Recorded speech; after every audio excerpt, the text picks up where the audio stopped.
Olá, meus queridos alunos, estou aqui de volta para darmos continuidade às nossas aulas remotas. E na aula remota de hoje, vamos dar prosseguimento àquele assunto que a gente começou na semana passada, sobre distribuição da população sobre as terras emersas, que no caso são os continentes. Então, a gente vai ver alguns fatores que fazem com que a população ela se desloque dentro do território geográfico, dentro do espaço geográfico.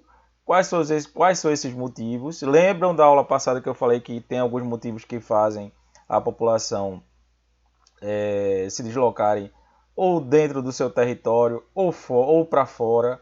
E a gente vai verificar alguns desses motivos na aula de hoje, certo? Então eu preparei aqui uns slides e a partir do momento que eu for passando eu vou explicando para vocês em relação a essa distribuição da população mundial. Então essa aula vai fechar o mês de agosto, né? Então parece que começou ontem, né? A gente já está aí na quinta aula de geografia no mês e vamos embora.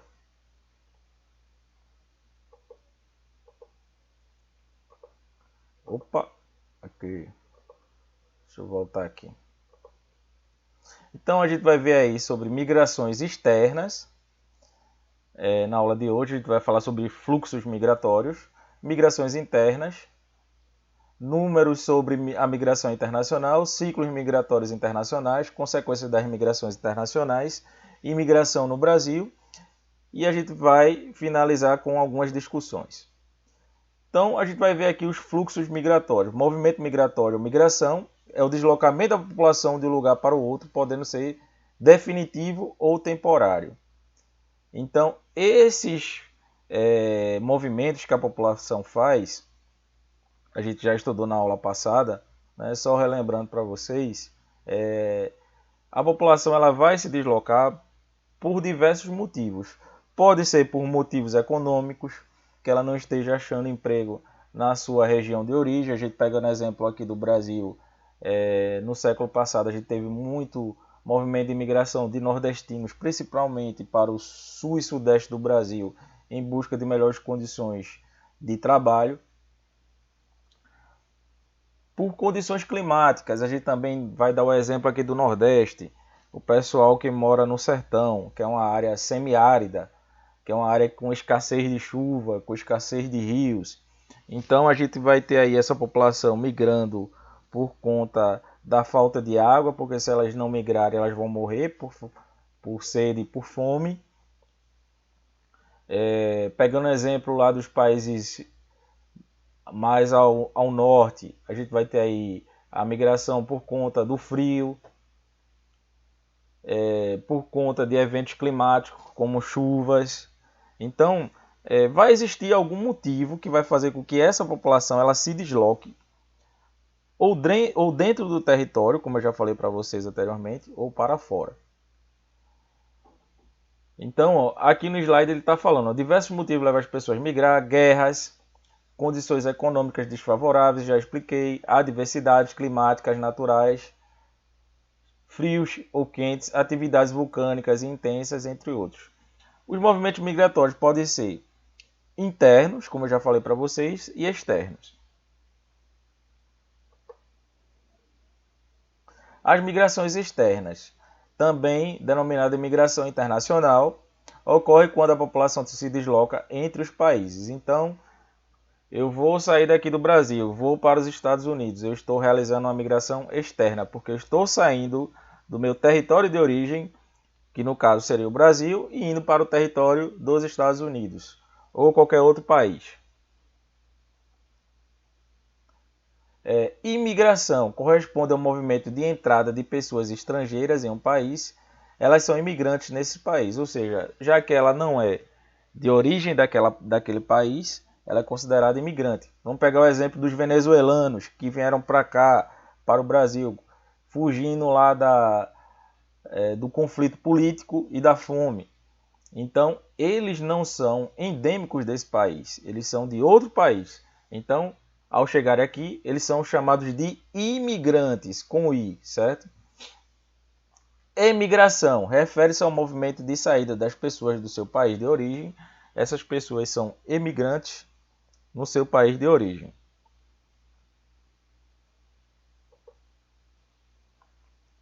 As migrações internas, que ela ocorre dentro do próprio território. A migração interna ocorre quando a população se desloca no interior de um país. Existem outros tipos de migração interna. A migração pendular, que é um movimento diário de vai e vem da população que se desloca da periferia para o centro e vice-versa. Eu até falei para vocês rapidamente na aula passada, né? Então, a migração pendular. Vocês moram na cidade de Moreno, mas porventura o ano que vem os pais de vocês queiram colocar vocês em uma escola em Jaboatão. Então você vai se deslocar da sua casa, seu local de origem, para ir estudar em Jaboatão. Então esse movimento de ir e voltar, né, porque quando acaba as aulas você vai ter que voltar para casa, a gente chama de migração pendular, porque é um movimento de migração curto, certo? Então ele geralmente é executado no mesmo dia. Você vai e volta no mesmo dia, por isso que a gente chama de pendular. Lembra um pêndulo de relógio, indo e voltando. A transumância, o deslocamento populacional que ocorre em certos períodos do ano. Então a gente chama isso aí de migração também sazonal, sazonal, que é aquela migração que vai ocorrer em um determinado período do ano. Por exemplo, a gente tem aqui na zona da mata nordestina a colheita da cana. Então, esse período de colheita da cana, como a gente não tem uma colheita mecanizada aqui no Nordeste, ele vai atrair muitos imigrantes boia-frias para poder trabalhar nessas usinas. Então, a gente chama aí de uma migração sazonal. Quando acaba a colheita da cana, eles voltam para a sua cidade de origem. Tipos: migrante, qualquer pessoa que muda de país ou região. Emigrante com E, quem deixa seu local de nascimento. Imigrante com I, quem entrou em uma nova região ou país. Certo? Refugiado, pessoa que muda de país ou região para fugir de guerras, conflitos internos, perseguições políticas, étnicas, religiosas, de gênero, etc. E violação dos direitos humanos. Asilo, pessoa que pediu proteção internacional e aguarda a concessão do status de refugiado. Então, geralmente, a gente vai ter muitos conflitos na África por conta de religião, por conta de etnia. Então, muitos eles pedem asilo no Brasil, na Europa, Estados Unidos, Ásia. Então, eles tentam fugir do país para preservar a sua própria vida.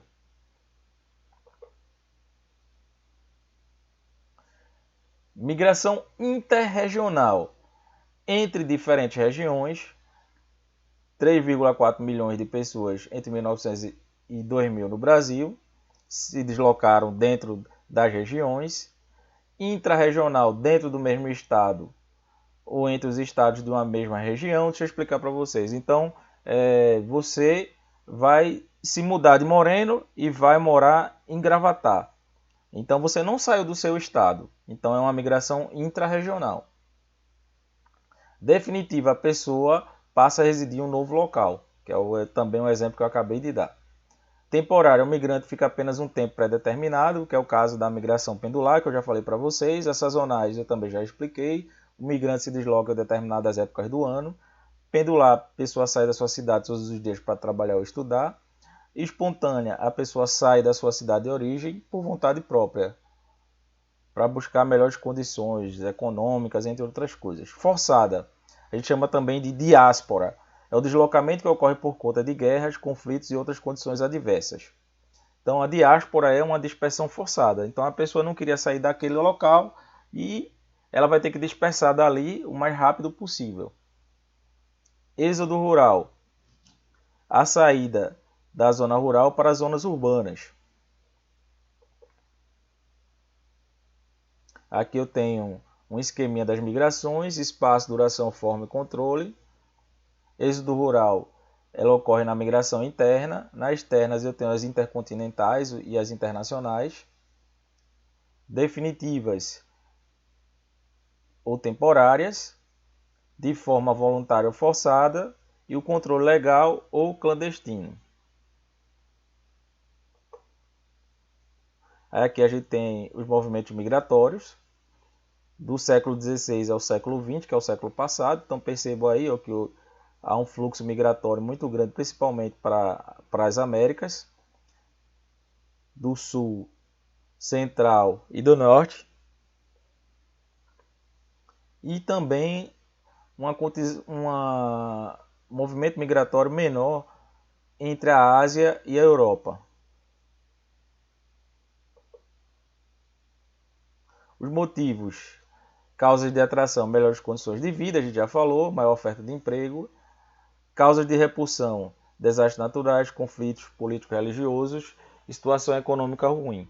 Então a gente pode pegar aqui como exemplo situação econômica ruim, a Venezuela. Então o Brasil está recebendo muitos imigrantes da Venezuela devido à situação crítica econômica do país vizinho. E quem já foi ao centro da cidade, do Recife, já pode ter visto vários venezuelanos em condições de risco pedindo esmola na rua. E já foi feita uma entrevista com eles, com alguns deles, e eles falam que é melhor eles estarem aqui pedindo esmola do que estar no país deles passando fome, certo? Então vamos dar prosseguimento aqui. Eu vou passar aqui esse gráfico.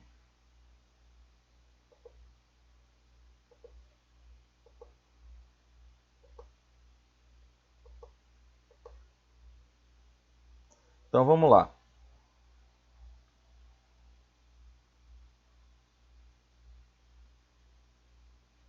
Desculpe aí a demora, estava tomando uma aguinha aqui. Vamos lá. Nas áreas de expulsão populacional, a gente tem uma diminuição da população, diminuição da taxa de natalidade devido à escassez da população jovem e adulta, envelhecimento da população, diminuição da população economicamente ativa, entrada de divisas, moeda estrangeira enviada pelos imigrantes. Então vejam só, a gente tem esse problema principalmente na Europa. Então a Europa é considerada um continente em que a taxa de natalidade, que é a taxa de pessoas nascidas, ela é menor do que a taxa de mortalidade, certo?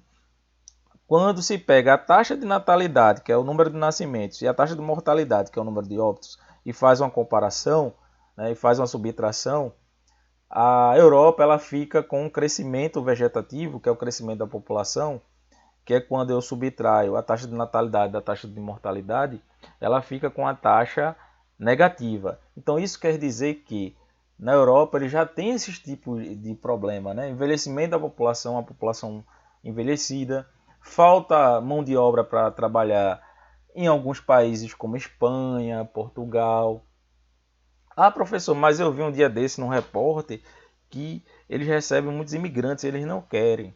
Realmente, eles têm esse tipo de problema lá, mas eles não querem qualquer tipo de pessoas para os seus países. Então, eles são meio que seletistas, entenderam? Apesar de precisar da mão de obra dos imigrantes, né, mas eles alegam que se ele for suportar essa alta demanda dos imigrantes, vai faltar emprego para a sua população local. Então, a gente vai ter esses conflitos relacionados à migração na Europa, né? Então, a gente está com um problema muito sério nesse século na Europa, porque eles não estão querendo aceitar muitos imigrantes, apesar de precisarem. Nas áreas de atração populacional, há um aumento da população devido à entrada de imigrantes, aumento da taxa de natalidade consequência do elevado número de jovens e adultos, rejuvenescimento da população. Então é importantíssimo você ter uma população jovem, por quê? Porque ela que vai sustentar todo o sistema econômico. Ela é que vai trabalhar e vai fazer com que a roda da economia gire. Então imagine você, se eu tenho um país que é cheio de idosos, um país cheio de aposentados, como é que eu vou contratar pessoas para trabalhar nas indústrias e nas fábricas? Entenderam? Possível aparecimento de bairros degradados, dificuldade de aceitação de novas culturas, línguas e costumes e xenofobia. O que é xenofobia? Deixa eu voltar aqui para mim para eu explicar para vocês.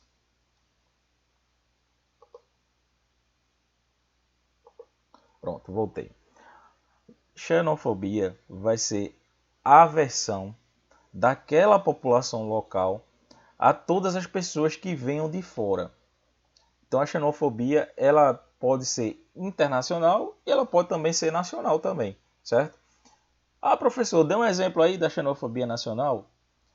Quando os nordestinos vão para o centro-sul do país, o pessoal geralmente chama nordestino de Paraíba, cabeça chata, entre outros nomes pejorativos. E eles ainda ficam alegando que os nordestinos estão povoando a cidade e que não tem trabalho e que eles vão ficar encostados.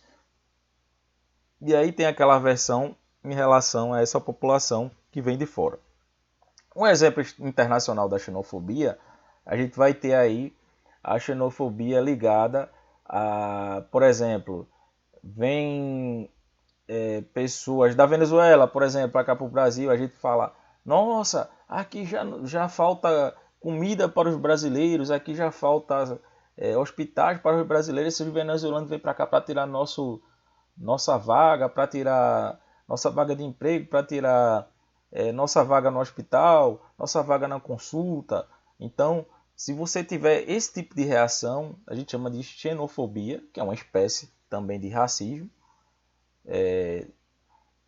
que é quando eu tenho uma aversão a quem vem de fora para o meu espaço geográfico que eu resido. No meu caso, eu resido aqui em Pernambuco, resido aqui no Brasil, e aí se eu tiver esse tipo de comportamento, é um comportamento racista chamado de xenofobia, que é uma aversão a tudo que vem de fora, e aí eu vou estar depreciando, degradando essas pessoas que vêm de fora, certo? Então vamos voltar aqui.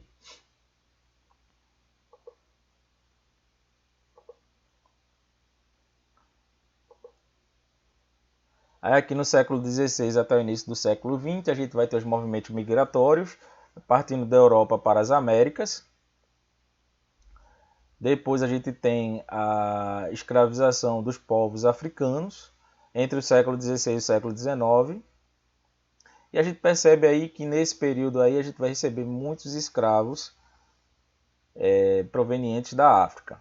Muitas pessoas sendo escravizadas e sendo trazidas para o Brasil.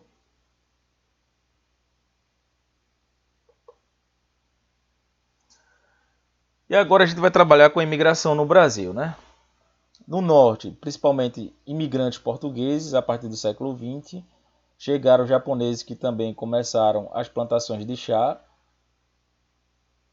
e também os sírios libaneses que chegaram na região para trabalhar com comércio. Nordeste, imigrantes portugueses e africanos, em alguns momentos franceses e holandeses. Então a população holandesa ela é muito encontrada aqui em Pernambuco, principalmente no interior do nosso estado.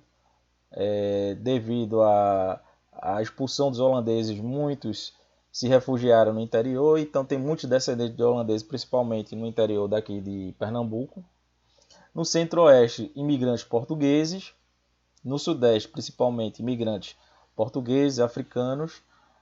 O Rio de Janeiro e o Espírito Santo recebeu também imigrantes suíços e alemães no século XIX. São Paulo recebeu italianos, espanhóis, japoneses, árabes, coreanos, chineses, bolivianos, nigerianos, angolanos, e haitianos. E mais recentemente, várias regiões do Brasil estão recebendo um grande contingente de venezuelanos também. No sul, japoneses, alemães e eslavos, que são países lá da Europa. Aí aqui eu tenho em 1555 a invasão do Rio de Janeiro pelos franceses. Os holandeses de 1630 a 1654 a invasão de Olinda e Recife. Imigrantes italianos em 1870 políticas de estímulo para a vinda de europeus para substituir as mãos de obras escravas. Os japoneses, que é uma das maiores colônias fora do Japão, se encontra aqui no território brasileiro. Ah, professor, mas eu não vejo japonês aqui em Pernambuco. Porque, como eu já passei no slide anterior, a maioria dos japoneses ele se estabeleceu na região sudeste do Brasil e alguns na região norte. Mas a gente vai ter uma grande quantidade de imigrantes japoneses, principalmente na região sudeste no estado de São Paulo. Inclusive tem um bairro lá em São Paulo, que eu já tive a oportunidade de visitar, que é o bairro japonês, e parece que você está até no Japão. O bairro se chama Bairro da Liberdade. Os alemães, entre o ápice da guerra de 1920 a 1930, principalmente fugindo lá da Primeira e Segunda Guerra Mundial, então eles se estabeleceram principalmente na região sul do Brasil, onde fundaram cidades importantes como Pomerode, em Santa Catarina, entre outras. Boliviano, desde 2004, busca por melhores condições econômicas, então eles se estabeleceram principalmente em São Paulo. Haitianos, desde 2010, refugiados pelo terremoto, e principalmente porque o Brasil ele fez uma missão lá no Haiti, então muitos vieram para cá, influenciados aí por essa missão.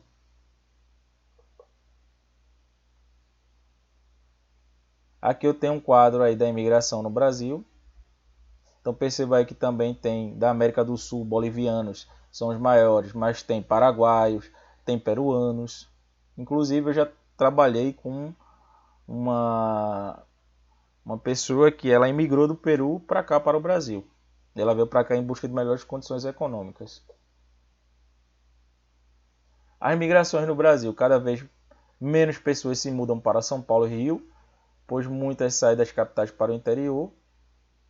Então percebo aqui que na década de 70, no século passado, a gente tem uma migração muito forte, como eu já tinha falado para vocês, do Nordeste para o Sudeste, do Nordeste para o Norte, e aqui eu tenho do Sul para o Centro-Oeste. Nos anos 90, no século passado, mais de 5 milhões de brasileiros trocaram de cidade, mas apenas 6% foram para as grandes capitais. Ou seja, as capitais elas começam a perder espaço, principalmente para as cidades do interior, porque a capital ela já está saturada, já está praticamente sem espaço, e aí começa-se a ver esse movimento de migração para o interior. E aqui eu tenho as migrações a partir de 2000. A gente tem a migração de retorno, eu percebo que muitos voltam para o Nordeste, que é a partir do momento que há investimentos, né? E aí começa-se a surgir empregos aqui no Nordeste. A gente chama isso aqui de migração de retorno. Deixa eu voltar aqui.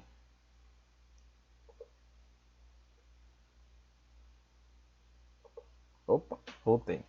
Então deu para perceber aí que a população brasileira ela foi feita, né? É como se eu pegasse uma coxa de retalho e fosse colocando, né? Vários povos.